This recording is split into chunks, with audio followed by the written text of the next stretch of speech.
Seterusnya, seorang lelaki ditahan reman di Mahkamah Kelang pagi tadi selepas membuat rakaman video mahu membunuh dan meminum darah beberapa lelaki Aceh baru-baru ini.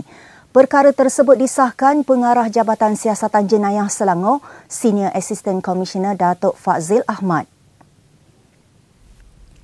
Menurut Datuk Fazil, lelaki berusia 31 tahun itu ditahan polis dari ibu pejabat polis Kelang Selatan kira-kira jam 3.30 petang Rabu lalu. Kes ini disiasat di bawah Seksyen 504 Kanun Keseksaan dan Seksyen 14 Akta Kesalahan Kecil. Jelas Datuk Fazil, polis mengesan satu video viral menunjukkan suspek pertama telah dipukul oleh beberapa orang lelaki yang marah dengan kenyataan berkenaan. Susulan itu, pihak polis ada menerima satu laporan polis daripada orang awam yang mengatakan nampak satu kejadian merusuh di Taman Selat Damai Pendamaran melibatkan beberapa lelaki disyaki warga Indonesia. Kes tersebut diklasifikasikan di bawah Seksyen 147 Kanun Keseksaan. Fazil berkata, Jabatan Siasatan Jenayah Selangor telah melancarkan gerakan mengesan semua suspek yang terlibat.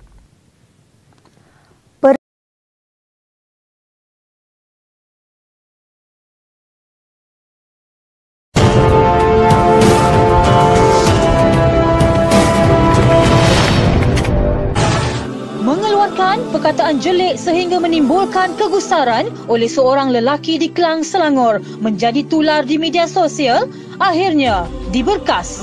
Untuk merungkai berkenaan kes ini, kita bersama Asisten Komisioner Polis Tuan Syamsul Amar bin Ramli. Assalamualaikum warahmatullahi wabarakatuh dan salam sejahtera. Saya ACP Syamsul Amar bin Ramli, Ketua Polis Daerah Kelang Selatan, ingin memaklumkan berkaitan kes klip video yang telah tular di media sosial melibatkan seorang lelaki warga negara Indonesia yang mengaku telah membunuh dan meminum darah 4 orang bangsa Aceh. Pada 15 hari bulan 2 2021, jam lebih kurang 3.30 petang, Polis Kelang Selatan telah menerima klip video melalui aplikasi WhatsApp. Dan salah satu kandungan klip video tersebut memaparkan seorang lelaki Indonesia mengaku telah membunuh 4 orang lelaki Indonesia berbangsa Aceh dan telah minum darah mangsa yang dibunuh tersebut. Suspek juga mengaku seorang samseng atau abang long di kawasan Pandamaran Kelang dan akan pancung dan meminum darah kepada siapa yang berani menentang suspek. Pada 16 hari bulan 2 2021, terdapat 2 lagi klip video tular melibatkan seorang lelaki Indonesia telah dipukul oleh 3 hingga 4 orang lelaki Indonesia dipercayai akibat marah atau tercabar di atas kenyataan yang telah dibuat oleh lelaki Indonesia yang telah dipukul tersebut. Dan laporan polis telah dibuat oleh orang awam yang telah melihat kejadian pergaduhan atau rusuhan yang telah berlaku di kawasan Pandamaran Kelang. Sehubungan itu, Polis Kelang Selatan bersama IPK Selangor telah menjalankan gerakan bagi mengesan dan menangkap suspek-suspek yang terlibat. Jadi tangkapan pertama, seorang lelaki warga negara Indonesia berumur 32 tahun telah dibuat pada 16 hari bulan 2 2021, jam lebih kurang 10 malam di kawasan Kelang.